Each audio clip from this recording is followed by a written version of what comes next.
¿Quién podría ser el sucesor del Papa Francisco y convertirse en el siguiente Papa de Roma? En este vídeo vamos a ver las diferentes opciones que hay encima de la mesa y también contemplar la importancia de en estos momentos oscuros que nos ha tocado vivir rodeados de Donald Trump y de Javier Milei, de quién está al frente de una institución global tan importante como la Iglesia Católica.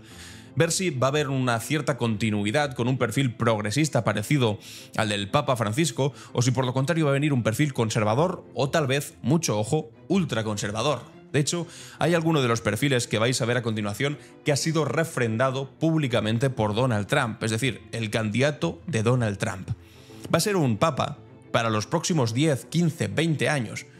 Unas décadas en las que el mundo va a cambiar de una manera radical. El orden global que estamos viviendo ahora está cambiando de la noche a la mañana, la tecnología está viviendo un salto adelante también espectacular, los equilibrios de poderes mundiales también van a variar de una manera espectacular y en ese proceso va a haber un papa que evidentemente va a generar gran influencia sobre millones y millones de creyentes a lo largo y ancho del mundo. Por lo tanto, es un poder simbólico, un poder blando muy importante para todas las corrientes de pensamiento, también religiosas, que hay en el mundo. Por eso es casi la elección más importante que se va a producir a lo largo de este mes. ¿Quiénes son? Bueno, pues os voy a enseñar primero una introducción rápida con las fotografías y con el perfil y la edad de aquellos que pueden llegar a ser el próximo papa, que como sabéis se elige en el cónclave, y después vamos a ver cómo se hace ese proceso, cómo se desarrolla el cónclave, y después ya profundizaremos un poquito más en cada uno de ellos. Aquí ha hecho una recopilación Agustín Antonetti a través del trabajo que ha hecho Edward Pending, que es uno de los máximos especialistas sobre el Vaticano, y escribió un libro, lo tengo por aquí, se llama The Next Pope, The Leading Cardinal Candidates, donde explica más o menos cuáles van a ser o cuáles son los que potencialmente tienen mayor capacidad o mayor probabilidad de acabar siendo los próximos papas, en base al proceso de elección, que es un tanto complejo y que es puramente político. No penséis que esto es una cosa que tiene que ver simplemente con la mano de Dios eligiendo a una persona, no. Tiene que ver con un proceso muy, pero que muy político, en la que hay un sector conservador, otro sector progresista, otro sector de centro, otro más progresista y otro mucho más conservador a derecha y izquierda, y estos son algunos de sus principales representantes. Como os digo, primero una breve biografía de cada uno de ellos, después cómo se eligen y después algo más de cada uno de estos que van a ser, pues tal vez, a no ser que haya una sorpresa, alguno de los próximos papas. Empezamos por Peter Erdo, que es húngaro, tiene 72 años, creado cardenal por Juan Pablo II, es el presidente de la Conferencia Episcopal Húngara. Trabajó para rehabilitar en el cargo al cardenal Mindszenty, su predecesor, que luchó fuertemente contra el comunismo en Hungría. Luis Antonio Tagle, país de Filipinas, tiene 67 años, prefecto del Dicasterio para la Evangelización, progresista, carismático y cercano a la gente. Tiene un enfoque en la misericordia y la justicia social, alineado al legado de Francisco. Podría ser el primer papa asiático. Este es el candidato que dice todo el mundo que tiene las posiciones más progresistas, más escoradas hacia la izquierda y tal vez también hacia posiciones dentro de la Iglesia Católica más cercanas a las que el Papa de Roma había defendido hasta el momento. Luego vamos a ver un poco más su biografía. Interesante que sea podría ser el primer Papa asiático y además que es muy joven, 67 años. Eso es importante para tener en cuenta todo el tiempo que podría estar al frente de la Iglesia Católica, que como os digo, es fundamental teniendo en cuenta la gran cantidad de cambios que se pueden venir en los próximos años y décadas. Peter Turkson, de Ghana, 76 años. Podría ser el primer papa negro, el primer papa africano, es presidente del Dicasterio para el Desarrollo Humano Integral, es un moderado, combina sensibilidad social con diplomacia. Raymond Burke, mucho ojo con este, de Estados Unidos, de 76 años y además el candidato apoyado por Donald Trump. Representa el sector más conservador. Fue un fuerte opositor a Francisco, especialmente a todas las reformas de los últimos años. Es decir, un ultraconservador, y aquí ya se empiezan a ver los intereses políticos que trascienden los intereses de la Iglesia y de la religión, y Donald Trump intentando meter mano para que sea él el candidato. Matteo Zuppi, de Italia, 69 años, relativamente joven también, arzobispo de Bolonia y presidente de la Conferencia Episcopal Italiana. Miembro de Sant'Egidio, es conocido por su labor en mediación y diálogo interreligioso. Es un progresista dialogante. Malcolm Ranjith, de Sri Lanka, 77 años, nombrado obispo por Juan Pablo II. Fue también apoyado por Benedicto XVI. habla 10 idiomas, se opuso al matrimonio entre personas del mismo sexo en Sri Lanka y prohibió a las mujeres servir en el altar durante las misas.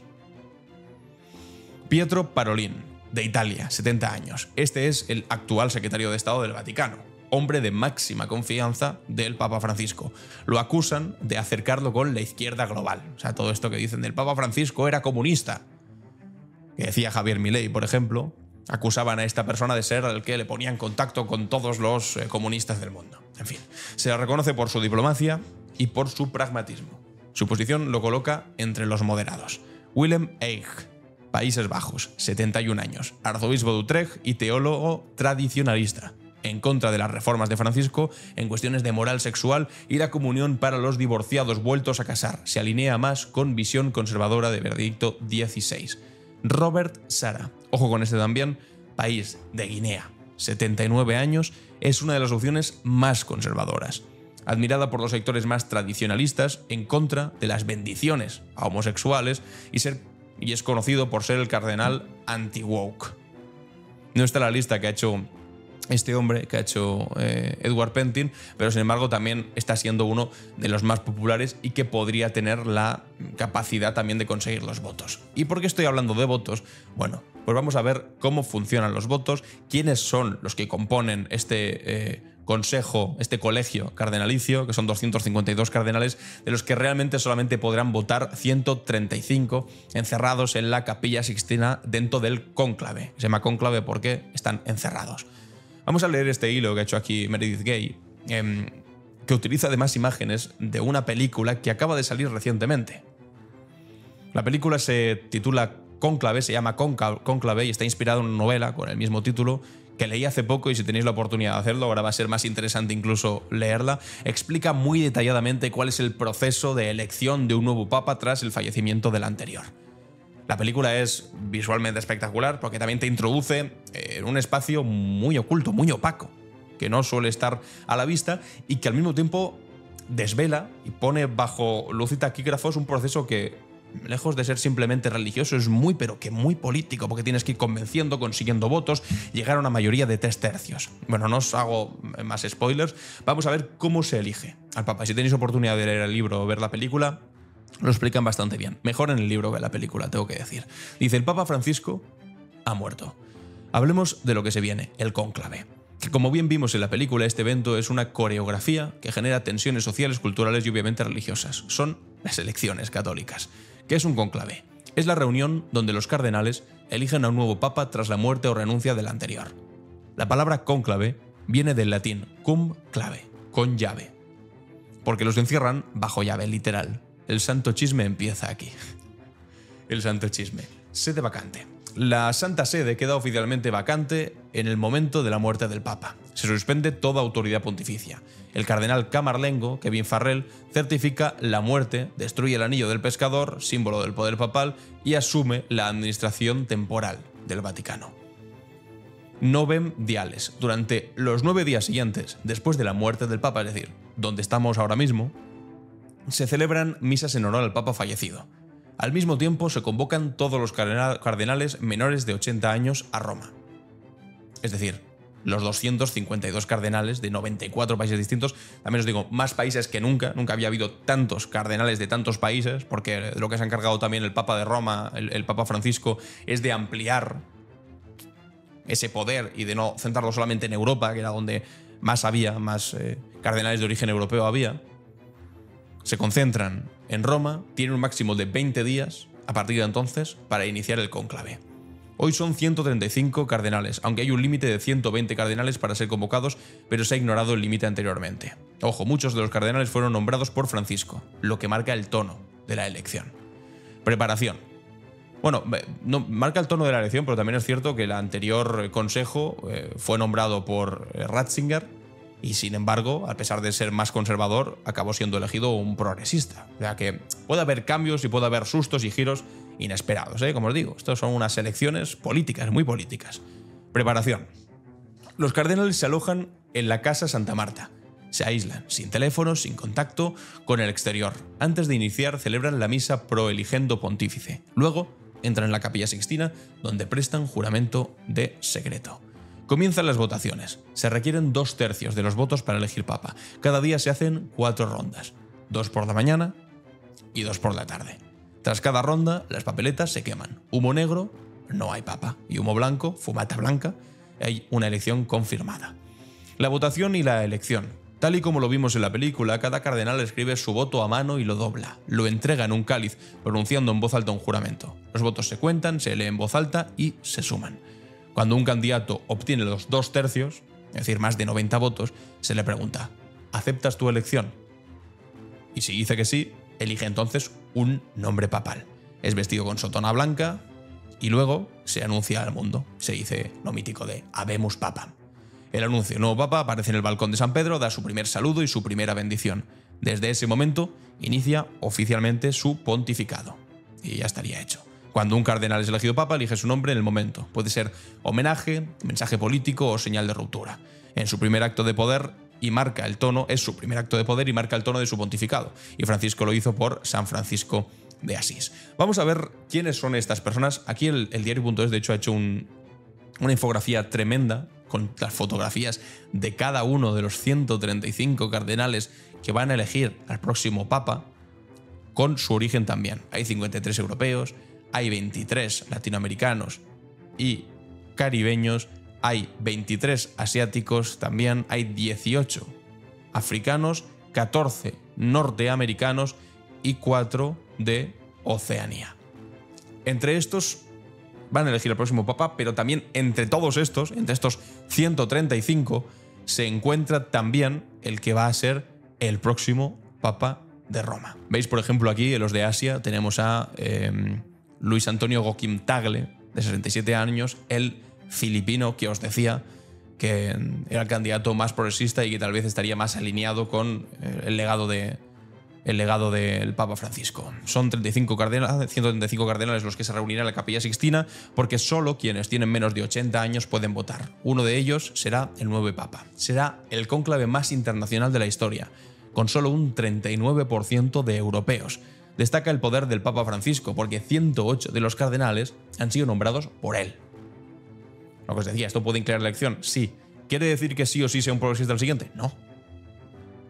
Porque básicamente lo que ocurre es que cuando lo eligieron a él no había una mayoría de progresistas, sinceramente. De hecho, ahora es interesante ver esto que ha hecho aquí también The Sunday Times, que es para ver como si fuese esto un parlamento nacional o una encuesta electoral, como 17 de ellos son progresistas declarados, otros son soft progressive, que es como un progresismo más blando, más de centro-izquierda, podríamos decir, para hacer una equivalencia con la política nacional.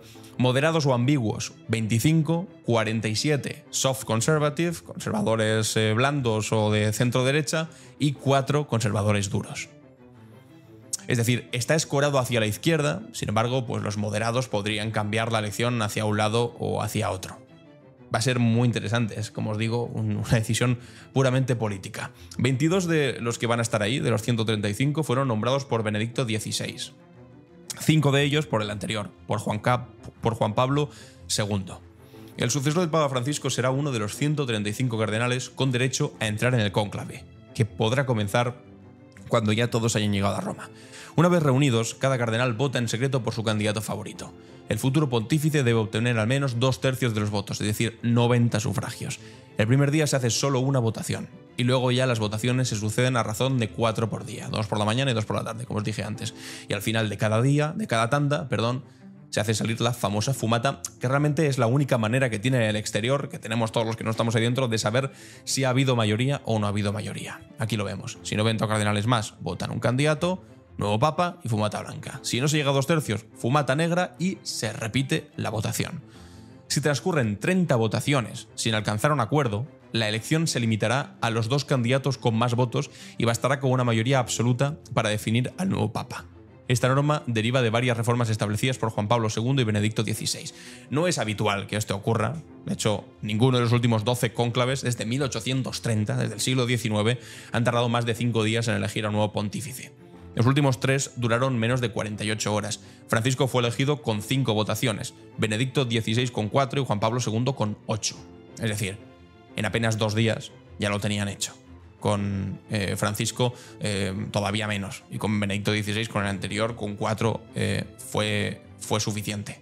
Es decir, 4 votaciones es una jornada de un día, 2 por la mañana y 2 por la tarde, más la primera del primer día, que no suele haber acuerdo, porque sería raro que hubiese tanto consenso como para que a la primera ya haya un candidato que consiga los votos. Y a partir de ahí, amigos, todo es política. Es conseguir votos, es convencer a otros, es ver cómo uno ha perdido unos votos que pensabas que igual iban a dejar en primer lugar, pero lo ha dejado por debajo y ahora resulta que esos votos los controla él y se los tiene que ofrecer a otro. Es, amigos y amigas, esto es política, pero política de la grande. Lo que pasa es que es en secreto y no te puedes enterar bien de lo que ocurre. Por eso os decía que es tan interesante ese libro, esa novela y esa película para ver qué es lo que ocurre ahí dentro. En el pasado hubo cónclaves que se alargaron durante meses. Para elegir a Gregorio XVI en 1830, los electores estuvieron reunidos 51 días. Para elegir a Pío VII se pasó de los 100 días de votaciones. Aquí vemos los días de duración. El Papa Francisco fueron 2 días, simplemente. Con 5 votos fue suficiente. Exactamente 2 días Benedicto XVI, pero aquí ya vamos hacia el siglo XIX, cuando, pues bueno, las elecciones fueron bastante más polémicas de lo que han sido últimamente, en los que como mucho se ha tardado 5 días, 4 o 5 días, y estuvieron 51, 36, 27, 104 días. Pero claro, por eso se puso esa ley que ahora, pues si pasas demasiado tiempo, simplemente lo que haces es dejar a 2 candidatos y que a partir de ahí sea mayoría absoluta y no tener 2/3 de la Cámara. Durante el pontificado de Francisco, el número de cardenales de África y Asia ha crecido significativamente. Así, ha logrado reducir el dominio italiano y aumentar la diversidad en el colegio cardenalicio. Asia, África y Oceanía son los continentes que han aumentado su representación. En el pasado, Italia tenía más representantes que África y Asia en conjunto. Barbaridad, un solo país europeo más representantes que 2 continentes enteros. Pero su peso ahora se ha reducido a la mitad, pasando del 24% al 12% desde 2013. Los cardenales electores provienen de 60 países, 46 naciones más que en el último cónclave, en 2013. En España hay 13 cardenales, de los cuales 5 de ellos tienen derecho a voto. Calle Europa. La representación de Italia se ha dividido a la mitad desde el último cónclave. El último cónclave tuvo el 20%, que es una barbaridad, claro, es que Italia estaba sobre representadísima, 24%. Y Europa era el 52%, era la mitad de todos los cardenales venían de Europa. Ahora ha bajado, sigue siendo dominante Europa, pero está en el 39%, e Italia ha caído hasta el 12%, lo cual, bueno, pues es una novedad histórica, pero al mismo tiempo también es algo de justicia dentro de la Iglesia Católica, que termine ese dominio absoluto que ha tenido Europa dentro de la Iglesia, tan eurocéntrica durante tanto tiempo. La renovación del que ya está en Roma ubicada la sede, como para que además todo el poder esté siempre ostentado por europeos. Por eso fue la novedad el Papa Francisco, por ser el primer papa de fuera, el primer papa latinoamericano. La renovación, y que hablase español también, eso también era un orgullo para los que somos hispanoparlantes. La renovación del Consejo Cardenalicio durante el papado de Francisco es patente. El 27% de los electores han sido nombrados en los últimos 2 años. Las edades de los purpurados porque van de púrpura, han cambiado en consecuencia, con una edad media de 69 años. Este conclave será 2 años aún más joven que el anterior. Aún así, como podéis ver aquí, 56 de ellos están en la franja más alta de los que pueden votar, los menores de 80 años, 75, 79 son 56 de ellos. Después es verdad que hay bastantes más, pues bueno, que se podrían considerar jóvenes, que tan solo tienen 60 años, 65, y hay uno que tiene entre 45 y 49, es el más joven, es jovencísimo realmente. No hay un número fijo ni límite de cardenales que integran el colegio cardenalicio. El cónclave actual será el más numeroso de la historia, aunque en porcentaje será en el que más cardenales se quedan fuera por su edad. Un 45% de todos los cardenales del Consejo Cardenalicio que vimos antes, que eran 200 y pico, se quedan fuera, pero porque están por encima de los 80 años y no pueden votar, por lo tanto. En las últimas votaciones solo se ausentaron 2 cardenales. En ambos participaron 115. El porcentaje de cardenales electores ha disminuido. Como veis, 46% no electores. ¡Wow! En la siguiente lista se puede consultar los 252 cardenales que forman parte del Consejo Cardenalicio.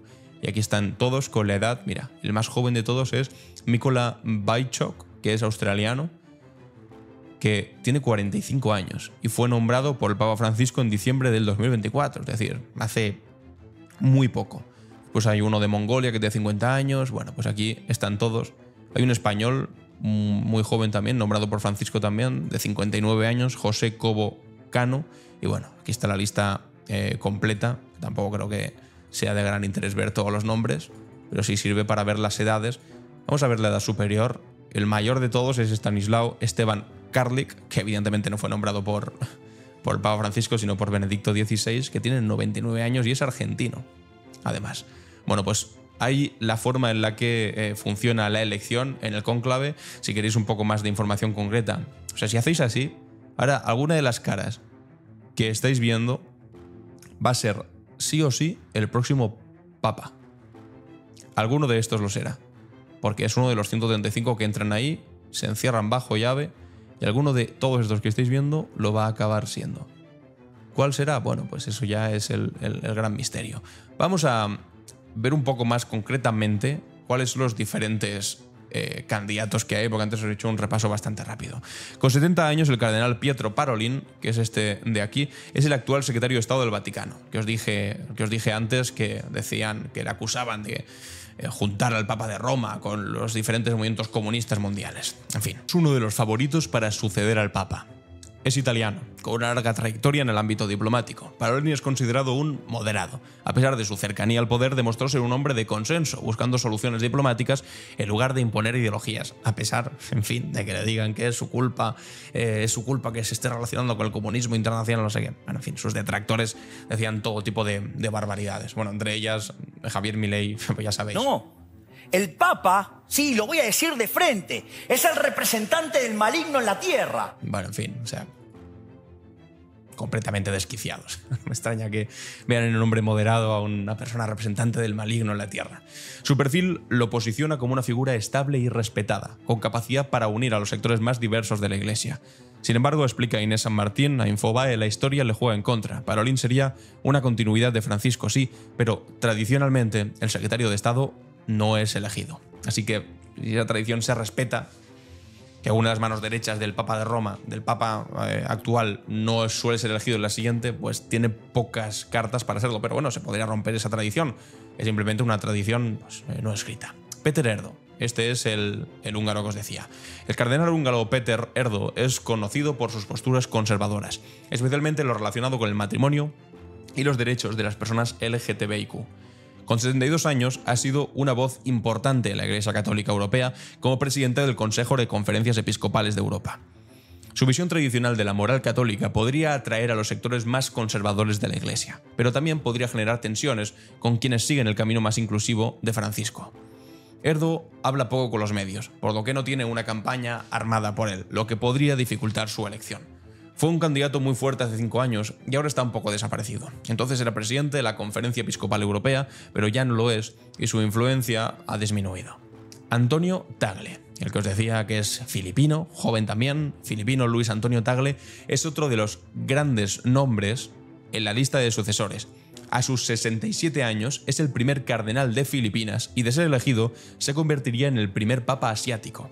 Tagle es conocido por sus posturas progresistas y su enfoque pastoral inclusivo.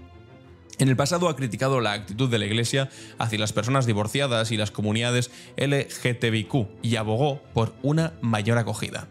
Pentin advierte que su perfil podría representar una continuación de las políticas de Francisco, buscando abrir la Iglesia a los desafíos contemporáneos. Para San Martín es una opción muy interesante, pero tiene la desventaja de que es un poco joven. De ser elegido, tendría un pontificio largo, de unos 15 años, advierte. Resalta como otra posible desventaja es que es muy bueno dando homilía y es un hombre muy pastoral, pero sus hermanos cardenales pueden cuestionar qué tanto bueno es como administrador. Matteo Zuppi. El italiano Matteo Zuppi, considerado un cercano aliado de Francisco, también es un fuerte candidato.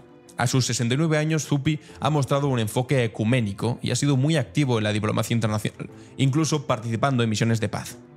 Es un defensor del diálogo con las comunidades LGTBIQ y de una iglesia católica más abierta y menos dogmática. La cercanía con el Papa saliente podría facilitar su elección, pero también podría generar resistencia entre los sectores más conservadores. San Martín resalta que el perfil tan bajo de Zuppi podría ser un obstáculo para su elección. Le costaría mucho conseguir la mayoría de los votos y hay muchos conservadores que no lo votarían. Ojo al primer africano que nos aparece aquí. Fridolin Ambongo Besungu, congoleño de 65 años. Creo que este no salió antes en la lista que vimos, pero claro, es que son 135 y cada uno pues tiene su criterio de pensar si este es importante, si no es importante. Los primeros están claros, los que se han repetido las dos listas, que son bastante claros, que van a sacar por lo menos bastantes votos en las primeras votaciones. En las siguientes seguiremos viendo. Este congoleño de 65 años, también muy joven, es el presidente del Simposio de Conferencias Episcopales de África y Madagascar. El conservador anuló la doctrina de la fiducia suplicante, la cual permitía a los sacerdotes bendecir a parejas no casadas o del mismo sexo en el continente africano. Es cierto que es conservador, pero es un conservador africano, que no es lo mismo, advierte San Martín en la conversación con Infobae. Peter Ebere Okpaleke, el nigeriano de 62 años, es otra de las opciones africanas. La vaticanista explica que es más de centro que Ambongo Besungu y tiene un bagaje interesante a nivel pastoral. Otro papable africano es el cardenal Robert Sara de Guinea, conservador de 79 años, este sí que os lo enseñé antes, aliado del anterior papa de Benedicto XVI y fue su presidente del Consejo Pontificio. El cardenal Sara ha sido una figura destacada en el Vaticano desde el 2001 y cuenta con una amplia experiencia en diversos cargos dentro de las instituciones de la Iglesia. Algunos pensaron que su mejor oportunidad llegó en 2013 cuando el Papa Francisco se convirtió en la elección de los cardenales. Es tradicionalista y conservador y ha sugerido que algunas de las reformas introducidas por el Concilio Vaticano II para modernizar la Iglesia en la década de los 60 no son obligatorias. Es decir, no es que sea simplemente anti-LGTB y se haya opuesto a los intentos de reconocer la homosexualidad en varios países africanos, sino que además está en contra del Concilio Vaticano II de los 60. Es decir, joder, de alguna cosa que estaba ya bastante asentada y que te permitía, no sé, cosas como poder dar la misa en tu lengua vernácula, en lengua de tu país, en lugar del latín. Una de sus fortalezas es su profunda comprensión y respeto por el Islam. Como cardenal de un país con una población dividida entre ambas religiones, se ha opuesto a los ataques de Occidente contra países musulmanes como Irak. En una ocasión afirmó: el Islam en mi país es una religión fraternal y pacífica. Bueno, por lo menos no es un cardenal conservador radicalmente antimusulmán, como sí podría serlo tal vez el que os dije antes, que es apoyado por Donald Trump, pero que tampoco parece que, según dice la mayor parte de listas, tampoco parece que vaya a tener grandes oportunidades de ser el próximo papa. Así que, amigos y amigas, de alguno de estos que hemos visto va a surgir el próximo sumo pontífice de la Iglesia Católica, uno de los poderes simbólicos más grandes, si no el más grande, que hay ahora mismo en el mundo. No, evidentemente un poder material, aunque sí una enorme riqueza que tiene la Iglesia Católica, pero no un enorme poder material ni ejército, pero sí un grandísimo poder simbólico a la hora de, pues bueno, definir cuál es la opinión de millones y millones de creyentes católicos a lo largo y ancho del mundo. Va a ser una elección fundamental, la comentaremos aquí, y de momento me gustaría saber en los comentarios qué pensáis de los diferentes candidatos, del proceso de elección, de qué es lo que puede venir y de los riesgos que habría en el caso de que ahora venga pues un tipo muy pero que muy escorado a la derecha que quiere cargarse todo el trabajo que ha hecho el Papa Francisco. Os leo los comentarios a ver qué opináis de esta telenovela que se abre ahora, telenovela católica, y si te ha gustado el vídeo, compártelo, suscríbete y nos vemos en el siguiente vídeo. Os dejo aquí un par más de vídeos que os pueden interesar. Adiós.